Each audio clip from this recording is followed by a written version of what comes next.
Hai teman-teman, Assalamualaikum warahmatullahi wabarakatuh. Salam dan bahagia.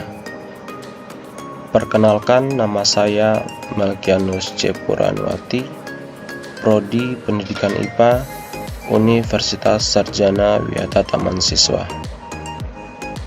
Baik teman-teman, pada kesempatan kali ini saya akan membahas sedikit tentang media pembelajaran yang akan saya gunakan pada proses pembelajaran.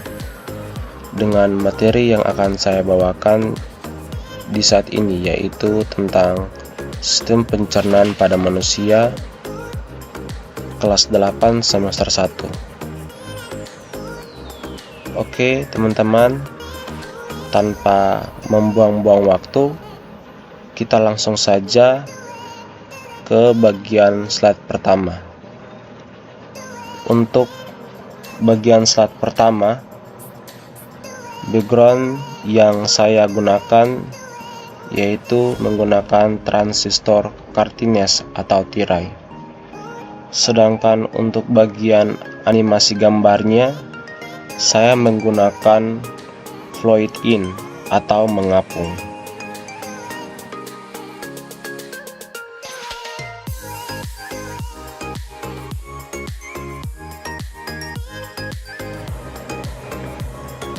Dan untuk bagian logo, judul, nama, prodi dan universitas, saya menggunakan animation bows atau melampung.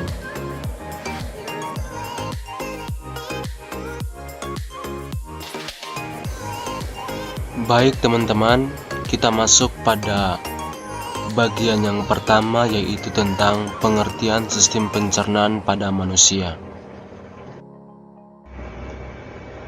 Sistem pencernaan adalah sistem yang membantu dalam mencerna makanan yang dikonsumsi sehingga mudah dicerna oleh tubuh, yang berguna untuk menghasilkan energi bagi seluruh anggota tubuh. Selain itu, makanan yang diserap berupa nutrisi dibantu oleh enzim untuk memecah molekul kompleks menjadi molekul yang lebih sederhana sehingga mudah diserap oleh tubuh. Oke teman-teman, pada bagian slide kedua ini, background yang saya gunakan yaitu menggunakan transistor galeri. Sedangkan untuk bagian animasi gambarnya, saya masih menggunakan float in atau mengapung. Dan untuk bagian penjelasan mengenai pengertian sistem pencernaan manusia, saya menggunakan animation zoom.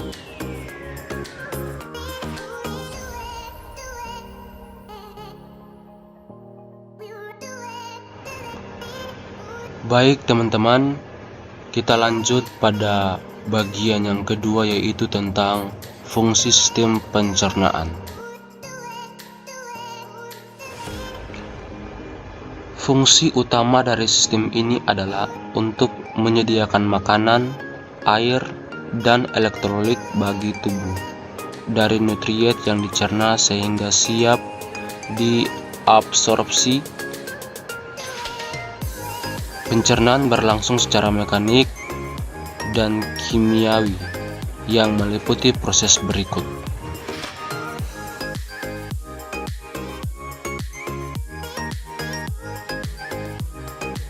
1. Ngesti adalah membawa makanan masuk ke dalam mulut. Yang kedua, pemotongan atau penggilingan makanan dilakukan secara mekanik oleh gigi. Makanan kemudian bercampur dengan saliva sebelum ditelan atau menelan. Yang ketiga, peristalsis adalah gelombang kontraksi otot polos involuntar yang menggerakkan makanan tertelan melalui saluran pencernaan. Yang keempat, digesti adalah hidrolisis kimia atau penguraian molekul besar menjadi molekul kecil sehingga dapat diabsorpsi secara berlangsung. Yang kelima, Absorpsi adalah penggerakan produk akhir pencernaan dari lumen saluran pencernaan ke dalam sirkulasi darah dan limfatik sehingga dapat digunakan oleh tubuh. Dan yang keenam, digesti atau defekasi adalah proses eliminasi zat-zat sisa yang tidak tercerna, juga bakteri dalam bentuk feses dari saluran pencernaan. Baik teman-teman, untuk slide yang ketiga, untuk bagian backgroundnya saya menggunakan transistor box atau kotak. Sedangkan untuk bagian gambar animasi dan penjelasan tentang fungsi pencernaan, saya menggunakan animation wheel atau roda.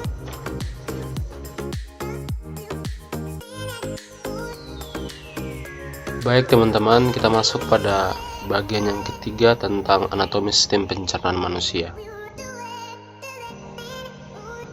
Bagaimana sih anatomi sistem pencernaan manusia? Baik teman-teman, ini merupakan gambar anatomi dari sistem pencernaan manusia. Anatomi sistem pencernaan manusia terdiri dari beberapa organ penting yang bertugas untuk mendistribusikan dan mencerna makanan melalui saluran yang kita kenal sebagai saluran pencernaan. Saluran pencernaan atau gastrointestinal adalah saluran yang panjang bermula dari mulut sampai ke anus. Organ dalam saluran pencernaan ini sudah sering kita kenal seperti mulut, kerongkongan, lambung, usus halus, usus besar, dan anus. Baik teman-teman, pada bagian slide keempat, untuk bagian backgroundnya saya menggunakan transistor switch atau berali. Sedangkan untuk animasi gambar beserta penjelasan mengenai anatomi sistem pencernaan manusia, animasi yang saya gunakan yaitu random bars atau batang acak.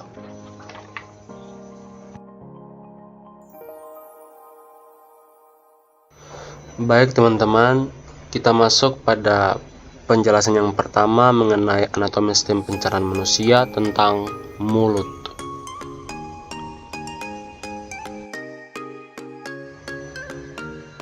Ini merupakan gambar sistem pencernaan dari organ mulut.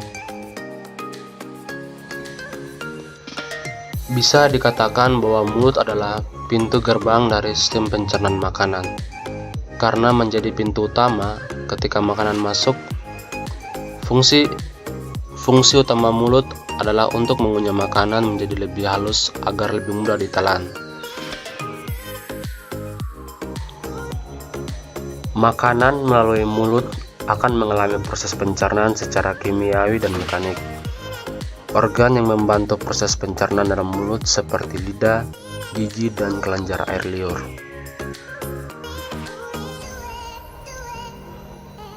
Secara mekanik, gigi akan memotong makanan menjadi bagian yang lebih kecil, yang kemudian akan dibasahi oleh air liur, sehingga memudahkan lidah dan otot-otot lainnya mendorong makanan dalam tenggorokan atau faring, yang melewatkannya ke dalam kerongkongan. Baik teman-teman, pada slide kelima, untuk bagian backgroundnya, saya menggunakan transistor doors atau pintu.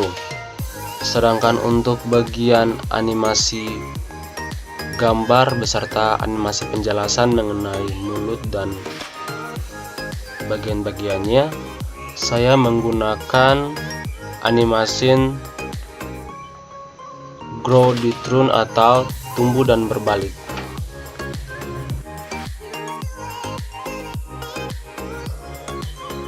Baik teman-teman, kita lanjut pada penjelasan yang kedua dari sistem organ pencernaan tentang kerongkongan.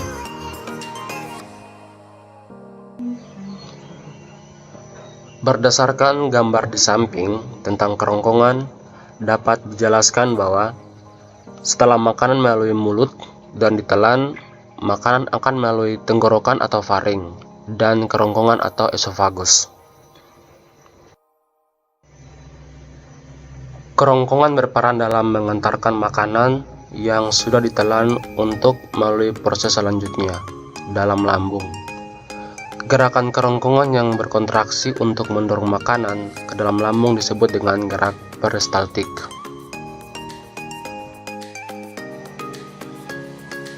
Selain itu, terdapat pada ujung kerongkongan berupa cincin otot atau sphincter yang mengatur jalannya makanan masuk ke lambung dan menutup secara teratur untuk mencegah makanan kembali ke kerongkongan. Baik teman-teman, untuk slide ke-6, pada bagian backgroundnya saya menggunakan transistor orbit. Sedangkan untuk bagian animasi gambar dan animasi penjelasannya tentang kerongkongan saya menggunakan animation split atau membagi.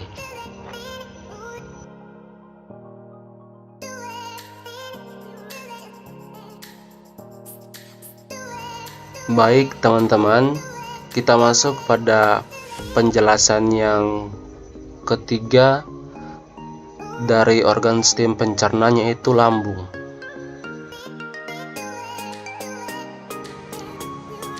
Berdasarkan gambar di samping tentang lambung, maka dapat dijelaskan bahwa lambung atau ventriculus mempunyai bentuk seperti kantong yang menggelembung dan berada pada bagian kiri perut.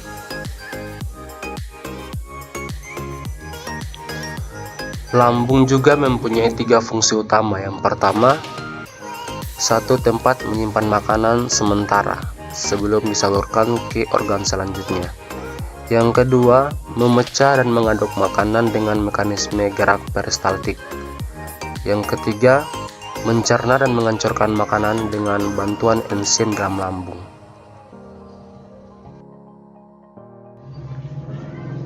Oke teman-teman, pada bagian slide ke-7 untuk bagian backgroundnya saya menggunakan transistor vortex, sedangkan untuk bagian animasi gambar beserta penjelasannya saya menggunakan animation fluid in. Selain itu, hanya beberapa zat seperti air dan alkohol yang langsung diserap oleh lambung. Zat-zat makanan lainnya harus melalui mekanisme pencernaan dalam lambung.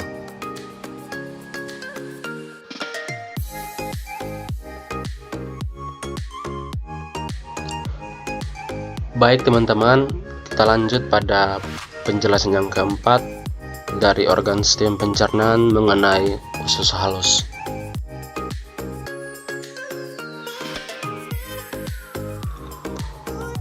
Baik teman-teman, berdasarkan gambar di samping mengenai usus halus, dapat dijelaskan bahwa terdapat 3 bagian utama dari usus halus, yaitu duodenum atau usus 12 jari, jejunum atau usus kosong, dan ileum atau bagian akhir.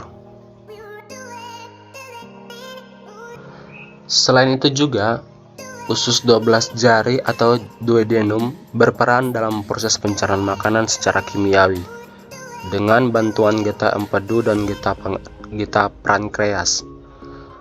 Selanjutnya, makanan akan melalui usus jejunum untuk membantu proses pencernaan makanan secara kimiawi melalui enzim-enzim yang dihasilkan di dinding usus seperti disakaridase seperti maltase, laktase, dan sukrase, aminopeptidase, dipeptidase, serta enterokinase.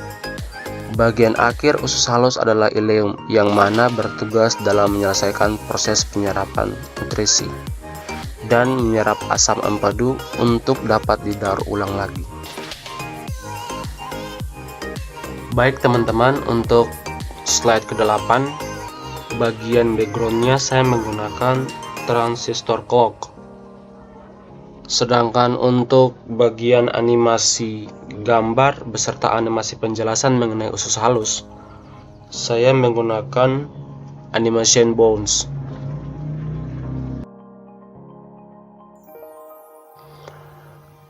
Baik teman-teman, kita lanjut pada bagian yang kelima dari penjelasan mengenai organ pencernaan tentang usus besar.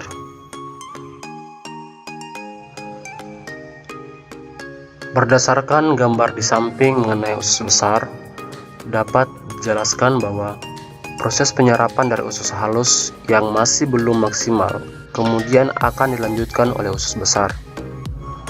Usus besar terbentuk seperti huruf U, terbalik yang panjangnya sekitar 5-6 meter.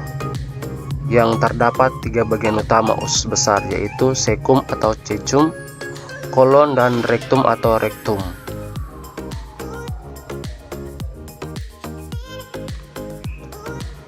Cecum berbentuk seperti kantung yang berfungsi menyerap nutrisi yang tidak dapat diserap usus halus. Kolon adalah bagian terpanjang dari usus besar yang berfungsi sebagai tempat cairan dan garam diserap. Rektum adalah bagian akhir dari usus besar. Rektum terhubung langsung ke anus, sehingga bagian ini berfungsi untuk tempat penyimpanan tinja sebelum dikeluarkan oleh anus. Dan fungsi utama usus besar adalah membuang air dan garam yang tidak dapat dicerna dan membentuk limba padatan yang dapat dikeluarkan. Baik teman-teman, untuk slide ke-9 pada bagian backgroundnya saya menggunakan transistor peel off, sedangkan untuk bagian animasi gambar beserta animasi penjelasan mengenai usus besar saya menggunakan animation SOM.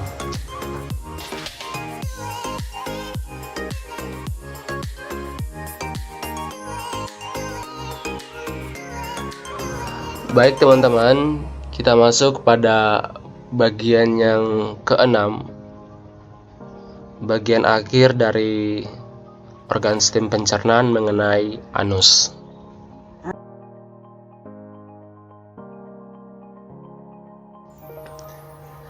Berdasarkan gambar di samping mengenai anus, dapat dijelaskan bahwa anus berfungsi untuk proses defekasi feses atau kotoran dan mengatur keluarnya feses. Defekasi adalah proses membuang kotoran sisa pencernaan dalam bentuk feses. Hasil akhir dari sistem pencernaan makanan berupa feses atau kotoran. Oke, baik teman-teman, pada bagian slide ke-10 untuk bagian backgroundnya saya menggunakan transistor origami, sedangkan untuk bagian animasi beserta animasi gambar beserta animasi penjelasannya saya menggunakan animation wheel.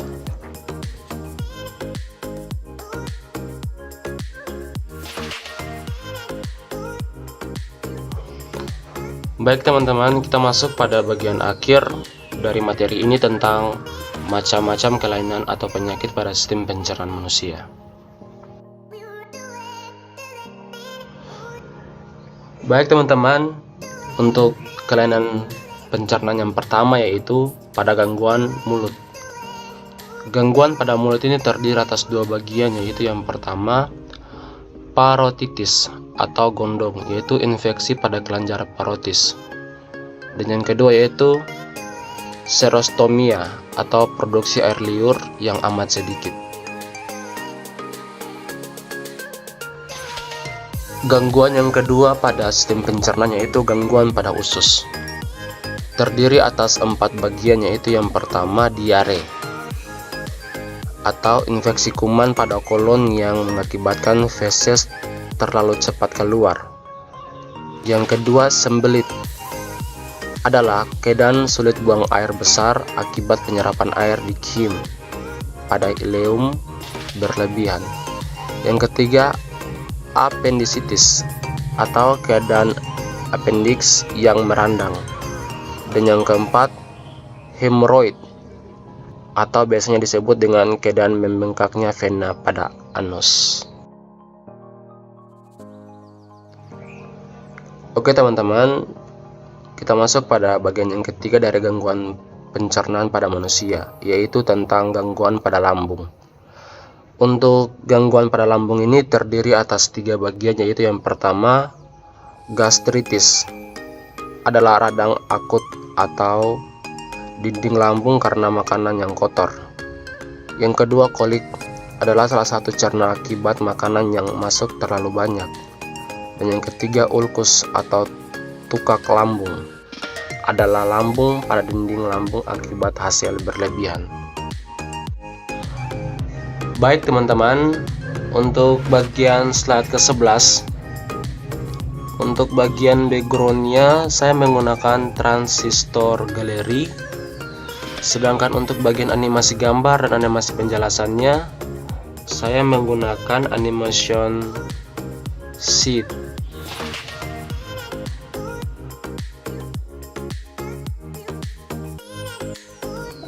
Oke teman-teman, pada bagian slide ke-12 atau bagian slide terakhir, untuk backgroundnya saya menggunakan transistor airplane, sedangkan untuk bagian animasi gambarnya saya menggunakan animasi float in.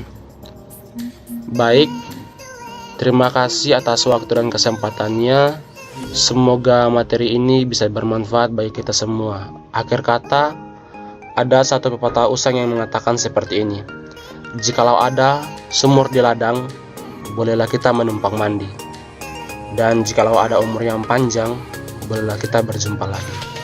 Sekian dan terima kasih. Assalamualaikum warahmatullahi wabarakatuh. Salam dan bahagia.